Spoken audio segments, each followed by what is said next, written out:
Comment करें और आप किस जिले से देख रहे हैं ये भी लिखना ना भूलें। डेली खबरें पाने के लिए चैनल को सब्सक्राइब करके बेल आइकन दबाएं। शुरुआत करते हैं बड़ी खबर से। अशोक गहलोत का बड़ा दावा, मैं कांग्रेस का राष्ट्रीय अध्यक्ष बनने वाला था, अचानक साजिश हुई। राजस्थान के पूर्व मुख्यमंत्री अशोक गहलोत ने एक बार फिर कांग्रेस अध्यक्ष पद को लेकर पुराने विवाद पर खुलकर अपनी बात रखी है। उन्होंने दावा किया कि कांग्रेस नेतृत्व ने उन्हें पार्टी का राष्ट्रीय अध्यक्ष बनाने का फैसला कर लिया था और वह स्वयं भी जिम्मेदारी को स्वीकार करने के लिए पूरी तरह तैयार थे। हालांकि बाद में हुए राजनीतिक घटनाक्रमों के कारण स्थिति बदल गई।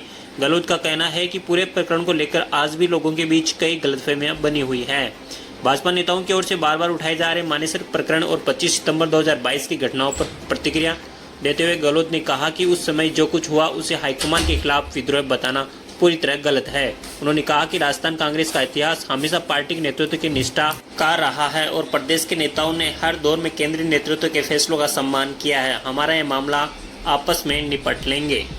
अगली बड़ी खबर, दवा के ऑर्डर से बिगड़ी जवान की तबीयत, कार्डिक अरेस्ट के बाद मौत, सैन्य सम्मान से अंतिम विदाई। देश की सेवा में तैनात जोधपुर जिले के समराव गांव के जवान जयप्रकाश की असामयिक मौत ने पूरे क्षेत्र का गमगीन कर दिया। 10 दिन की छुट्टियां बिताकर अपनी ड्यूटी लौटे 30 वर्षीय जवान की रास्ते में तबीयत बिगड़ गई थी। दिल्ली के विभिन्न अस्पतालों में उपचार के बाद उनका निधन हो गया। रविवार को उनका पार्थिव शरीर पैतृक गांव पहुंचा, जहां पूरे सैन्य सम्मान के साथ अंतिम विदाई दी गई। अगली बड़ी खबर, रोडवेज बस से एसीबी को मिले 85 लाख, निशाने पर अधिकारी, छापेमारी में घर से मिले लाखों रुपए।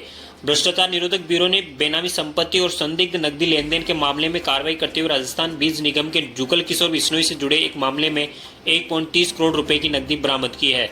एसीबी ने बीकानेर से श्रीगंगानगर भेजी जा रही 85 लाख रुपए की नकदी जब्त करने के साथ ही श्रीगंगानगर स्थित बिश्नोई के आवास पर छापेमारी कर 45 लाख रुपए और नकद बरामद किए हैं। एसीबी को सूचना मिली थी कि बेनामी संपत्ति और अवैध धन से जुड़े कुछ लोग बड़ी नकदी राशि को बीकानेर से श्रीगंगानगर भेजने की तैयारी कर रहे हैं। सूचना के आधार पर टीम ने कार्रवाई करते हुए लूर्ण करसन थाना क्षेत्र के पास एक रोडवेज बस में सफर कर रहे स्वतंत्र जानी को रोककर तलाशी ली। तलाशी के दौरान उनके पास रखे थैले और गत्ते के बॉक्सों में 25 लाख रुपए नकद बरामद किए। अगली बड़ी खबर, 22.57 लाख अभ्यर्थियों का इंतजार खत्म, परीक्षा शहर की सूचना जारी। नेशनल टेस्टिंग एजेंसी ने 21 जून को आयोजित होने वाली री नीट यूजी परीक्षा 2026 के लिए एग्जामिनेशन स्टेटस इंटीमेशन स्लिप जारी कर दी है। इसके साथ ही देश भर के करीब 22.57 लाख अभ्यर्थियों का इंतजार समाप्त हो गया। परीक्षा का आयोजन पेन पेपर मोड पर किया जाएगा। अगली बड़ी खबर, राजस्थान के 338 गांवों के किसानों को मिलेगा तोहफा, अपर हाई लेवल कैनाल परियोजना पर खर्च होंगे 2500 करोड़।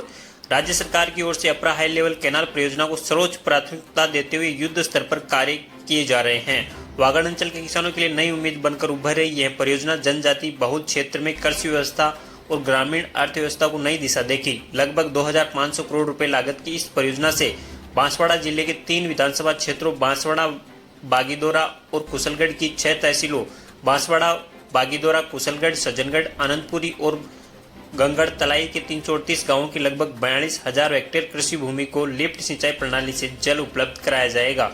परियोजना में लगभग 3.5 लाख आबादी प्रत्यक्ष रूप से लाभान्वित होगी। अगली बड़ी खबर, नागौर पुलिस की जयपुर में रेड, आईटी कंपनी के आड़ में चल रहे क्रिकेट सट्टे नेटवर्क का उजागर। राजस्थान की नागौर जिला पुलिस ने ऑनलाइन सट्टेबाजी के खिलाफ एक बहुत बड़ी सफलता हासिल की है। नागौर पुलिस की जांच टीम ने राजधानी जयपुर के वैशाली नगर इलाके में चल रही एक कंपनी के कार्यालय पर छापा मारकर ऑनलाइन क्रिकेट सट्टे के एक बहुत बड़े नेटवर्क को उजागर किया है।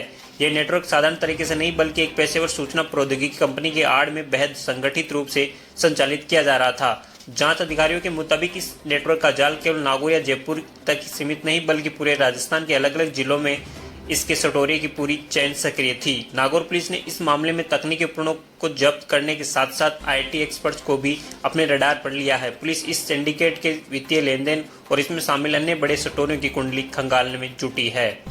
अगली बड़ी खबर, भाटी बोले मांगे नहीं मानी तो फिर धरने पर बैठ जाऊंगा। बाड़मेर के शिव से विधायक रविंद्र सिंह भाटी का कहना है कि मजदूर अपने गांव में खुद की दी गई जमीन के बदले मंजूरी मांग रहे हैं। अगर उन्हें खुद की जमीन पर ही काम नहीं करने देंगे तो कहां पर जाएंगे। मजदूरों की मांगे एकदम वाजिब थी। जब उन्हें अनसुना कर दिया गया तो स्थिति बिगड़ी। चुनाव में रैलियों में यही मजदूर आते हैं, 4-5 घंटे रैलियों में पसीना बहाते हैं, नारे लगाते हैं, वोट करते हैं, लेकिन जब इनकी बात आती है तो हम आंखें क्यों मूंद लेते हैं। मेरा सभी जिम्मेदार जनप्रतिनिधियों से निवेदन है कि गरीब, वंचित, शोषित की मदद करो, ईश्वर आपका साथ देंगे। दरअसल बाड़मेर के गिरल गांव में Rajasthan state mines and minerals limited की लिग्नाइट माइंस के खिलाफ 55 दिनों से जारी धरना शुक्रवार को सहमति बनने के बाद समाप्त हो गया।